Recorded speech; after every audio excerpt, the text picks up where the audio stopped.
Vous savez, un jour, j'ai hâte d'atteindre cette expérience-là, mais avant que j'atteigne 50 ans d'expérience dans le domaine de l'automobile, ça va me prendre encore du temps. Monsieur Duval, comment ça va? Ça va pas mal pour 50 ans.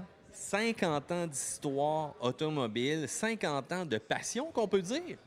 Tout à fait, c'est ce qui m'a gardé en vie parce que sans la passion, ça aurait été pas mal difficile parce qu'il y a tellement de travail, les gens ne connaissent pas le travail que l'on doit faire derrière des portes fermées, écrire des textes. C'est beau de conduire une voiture et Oui. de se promener dans la nature comme on l'a fait aujourd'hui avec les Yaris, mais il y a toujours après ça le texte qu'il faut écrire, qu'il faut mettre en ligne ou qu'il faut publier dans un journal ou une revue.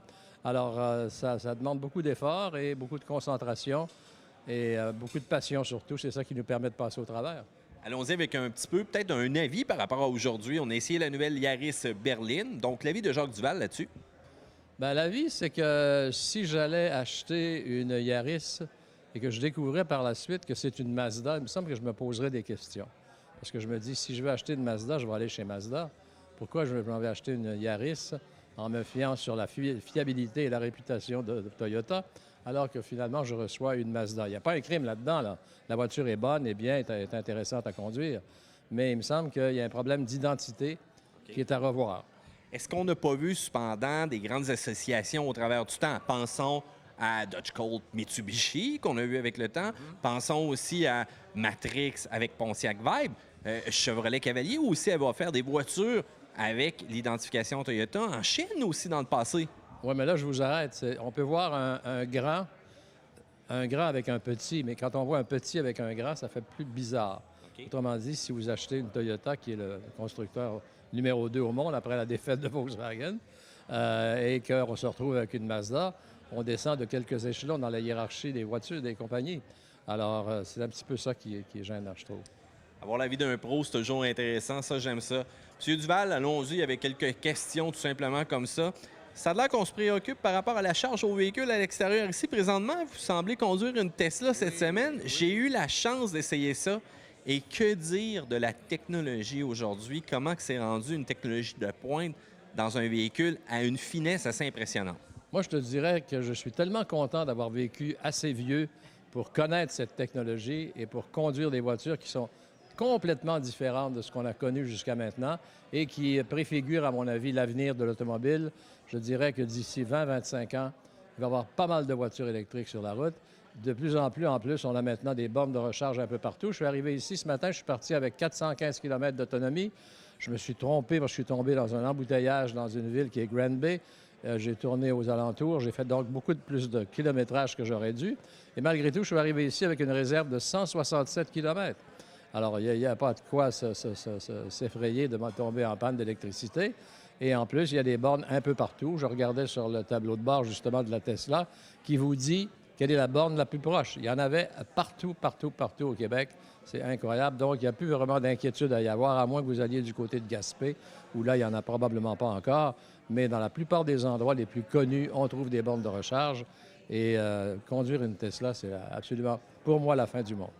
On sait les grands visionnaires technologiques, Elon Musk, des gars comme Google, des gars qui ont vraiment une expérience de technologie importante, sont en arrière de ça. Donc ça révolutionne un peu le monde. Sans offense, vous êtes habitué à des écrits, à du papier, mais là, on est rendu dans une technologie beaucoup plus avancée. Ça fait pas un petit peu mal au cœur, ça? Ça fait pas tellement mal au cœur comme ça choque, parce que je me bats toujours contre le système. J'ai beaucoup de difficultés avec l'électronique, donc je veux seulement envoyer une photo, je ne sais pas trop comment, ou je m'en souviens plus si je l'ai appris. Il y a toutes sortes de difficultés qui surgissent comme ça, qui me font un petit peu rouspéter. J'allais dire un autre mot qui n'est pas poli.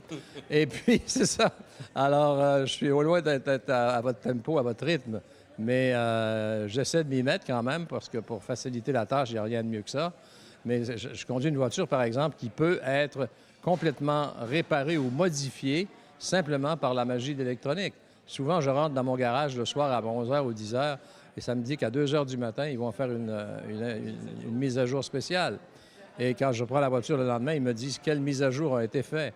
Un jour, ils ont grossi les chiffres de l'odomètre parce qu'ils étaient trop petits. Alors, on n'a plus besoin d'aller au garage. La maintenance ou l'entretien, si on aime mieux, c'est absolument phénoménal parce qu'il n'y a presque rien à faire. Avec 50 ans d'histoire, un des plus beaux souvenirs que vous auriez justement, le premier qui vous vient en tête? Le premier qui me vient en tête, c'est quand on a décroché le contrat pour l'émission à la télévision de Radio-Canada, Prenez le volant, qui devait durer une saison d'été et qui a duré 8 ans. Et ça a été, à mon avis, l'événement marquant de ma vie. Et bienvenue à une autre émission de Prenez le volant, notre magazine hebdomadaire couvrant toutes les facettes du monde passionnant de l'automobile. Jamais encore le circuit Mont-Tremblant n'avait présenté une ambiance aussi internationale. On y parlait toutes les langues, du japonais à l'espagnol, et les couleurs de chaque pays étaient représentées. Les Matra bleu France, les Ferrari italiennes rouges, la Honda blanche et rouge du Japon, le vert britannique des BRM, etc. Pendant que John Surtees faisait de son mieux pour se faire comprendre de ses mécaniciens japonais, Bruce McLaren, aussi brillant pilote que technicien, analysait le comportement de la suspension de sa voiture et recommandait les modifications nécessaires. Chaque circuit de Grand Prix est différent et la voiture doit être adaptée en conséquence. Joe Siffert, c'est votre première visite au Mont-Tremblant. Vous avez déjà fait quelques tours d'entraînement. Quelles sont vos impressions du circuit? Le circuit il est assez difficile. Je dirais qu'il est un petit peu trop sinueux pour une Formule 1. La tension monte et les régimes des moteurs également.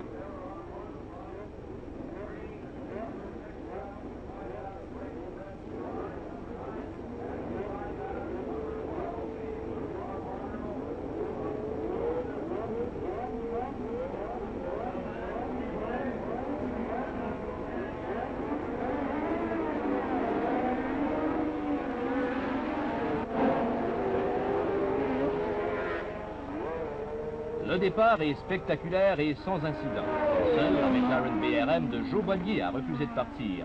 Mais les 19 autres bolides sont roue dans roue, entraînés par la Ferrari numéro 9 de Chris Hammond. Joseph Siffert ne se laisse pas distancer cependant, et il tire le maximum de sa Lotus Ford, portant le numéro 12. Jochen Rindt est troisième, et le trio de tête se livre une lutte sans merci.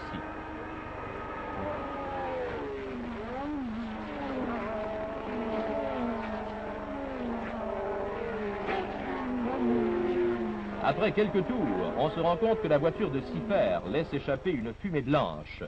Malgré tout, le pilote suisse abaisse le record de piste à plusieurs reprises. Il devra se retirer vers le 25e tour, mais il aura la satisfaction d'avoir enregistré un temps de 1 minute 35 secondes 1 dixième dans sa tentative pour dépasser Chris Hammond. Ce dernier fournit une éblouissante démonstration de pilotage. Et après l'abandon de Siffert, il creuse un écart confortable entre lui et ses poursuivants.